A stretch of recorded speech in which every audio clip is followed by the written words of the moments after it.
the way that it ended with the whole him stealing Russ's identity and then passing the border control like it was nothing. So the fact that this is 1998 means that security checks are not as good. Like the technology is not as good. The scrutiny is not as high. But what do you think it meant, that transformation from him going to obviously Hank to Russ? Do you feel like it did anything for his character arc? The whole movie is about running away from your problems, right? And that is Yeah. kind of what he does in the end. But it's the only way he can win. The police is corrupt. He's linked to 6 different deaths, right? At least. There's no way he really gets out of this. But he has a bag full of money. And he sends half of it, which is about 2 million, to his mother. And he takes the rest to go into exile in Mexico or something like that, right? Like the ending is about him taking agency and no longer running away from his problems and being true to himself. And then in the end, he disguises himself as somebody else and runs away from his problems. And then he ends up on the beach, right? On this Mexican island or beach town or whatever. And that is the cop's dream. This was not his life's dream, right? The guy who has not been planning for the future, who has been running away from his problems, who has been in denial about everything, right? Ends up living somebody else's dream because he can't think of anything else and because he has to get away, but he could pick anything, right? With $2 million in 1998, you can get pretty far. He chooses somebody else's dream, and it's Detective Roman who tells him she grew up in this dodgy neighborhood, and the only good thing about the projects was this cookie that you could get at this diner. Everything else is something you run away from. Again, running away from your problems, right? Her dream is to one day make it big so that she can retire on a beach and not worry about anything. Let's just run away from everything.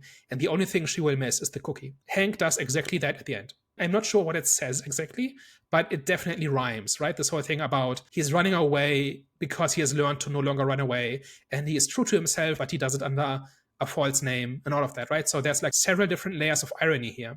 I'm not sure it has a big statement at the end, but I think it's more about a character moment that this time it's his choice. Every time he ran away from his problems is because he couldn't take charge, he couldn't make a decision, he was afraid to make the wrong decision, he was afraid of confronting the problem. And here he does superficially the things that he used to do, but now he does it on purpose. Now he does it because it's his choice and because it's part of a plan. And that is different than when he just keeps drinking the day away because he can't confront how much his life sucks. And I think that is ultimately the character moment that we arrive at in the end, where he is now taking charge of his choices. He is doing what he thinks he needs to do. I didn't even realize he's living the dream of the detective. Felt like I wasn't sleeping, but obviously based on what you're saying, it feels like I was sleeping because I didn't realize most of the stuff that you mentioned. But by itself, it's a little bit arbitrary or random. Why go to this place, right? Why not hide somewhere else? Why not go anywhere else, right? Like you can come up with a dozen ways